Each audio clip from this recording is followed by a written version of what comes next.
ಎಲ್ಲರಿಗೂ ನಮಸ್ಕಾರ. ನನ್ನ ಹೆಸರು ಪ್ರಿಯಾಂಕಾ ರಾಠೋಡ್ ಅಂತ.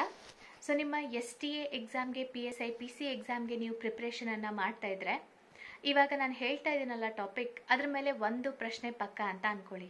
ಹಾಗಾದರೆ ಆ ಟಾಪಿಕ್ ಯಾವುದು ಅಂತ ಹೇಳಬೇಕಂದ್ರೆ ಪ್ರಮುಖ ವಸ್ತುಗಳು ಮತ್ತು ಅದು ಹೊಂದಿರುವಂತಹ ಆಮ್ಲಗಳಿಗೆ ಸಂಬಂಧಪಟ್ಟಂತೆ. ಸೊ ಇವತ್ತಿನ ಭಾಗದಲ್ಲಿ ಕೆಲವೊಂದು ವಸ್ತು ಮತ್ತು ಅವುಗಳು ಹೊಂದಿರುವ ಆಮ್ಲಗಳನ್ನು ಹೇಳ್ತೀನಿ.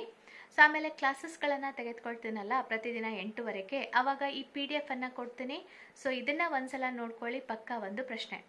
ಸೊ ಮೊಸರಿನಲ್ಲಿ ಇರುವಂತಹ ಆಮ್ಲ ಲ್ಯಾಕ್ಟಿಕ್ ಆಮ್ಲ, ಜಠರದಲ್ಲಿ ಉತ್ಪತ್ತಿಯಾಗುವ ಆಮ್ಲ ಹೈಡ್ರೋಕ್ಲೋರಿಕ್ ಆಮ್ಲ, ವಿನೆಗರ್ ಸಣ್ಣ ಕರುಳಿನಲ್ಲಿ ಇರುವಂತಹ ಆಮ್ಲ ದುರ್ಬಲ ಅಸಿಟಿಕ್ ಆಮ್ಲ, ತಂಪು ಪಾನೀಯಗಳಲ್ಲಿ ಬರೋದು ಕಾರ್ಬನಿಕ್ ಆಮ್ಲ, ಟೊಮ್ಯಾಟೊನಲ್ಲಿ ಬರುವಂಥದ್ದು ಆಕ್ಸಾಲಿಕ್ ಆಮ್ಲ, ಹುಣಸೆ ಹಣ್ಣಿನಲ್ಲಿ ಇರೋದು ಟಾರ್ಟರಿಕ್ ಆಮ್ಲ. ಅದೇ ರೀತಿಯಾಗಿ ಕಾರಿನ ಬ್ಯಾಟರಿಯಲ್ಲಿ ಇರುವಂತಹ ಆಮ್ಲ ಬಹಳ ಸಲ ಕೇಳಿದ್ದಾರೆ, ಸಲ್ಫ್ಯೂರಿಕ್ ಆಮ್ಲ. ನಿಂಬೆ ಹಣ್ಣು ಮತ್ತು ಕಿತ್ತಳೆ ಹಣ್ಣಿನಲ್ಲಿ ಬರುವಂಥದ್ದು ಸಿಟ್ರಿಕ್ ಮತ್ತು ಅಸ್ಕಾರ್ಬಿಕ್ ಆಮ್ಲ.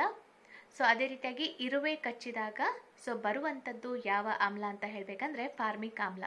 ಇದನ್ನು ಬಹಳ ಸಲ ನಿಮ್ಮ ಎಕ್ಸಾಮಲ್ಲಿ ಕೇಳಿದ್ದಾರೆ. ಸೊ ಆದಷ್ಟು ಇದ್ರ ಬಗ್ಗೆ ಗಮನ ಕೊಡಿ. ಇನ್ನೂ ಹೆಚ್ಚಿನ ಆಮ್ಲಗಳ ಪಟ್ಟಿಯನ್ನು ನಾನು ನಿಮಗೆ ಕ್ಲಾಸಲ್ಲಿ ಹೇಳ್ಕೊಡ್ತೀನಿ. ಸೊ ಇದಿಷ್ಟು ಈ ಭಾಗದ ಮಾಹಿತಿಯಾಗಿತ್ತು. ಎಲ್ಲರಿಗೂ ಧನ್ಯವಾದಗಳು.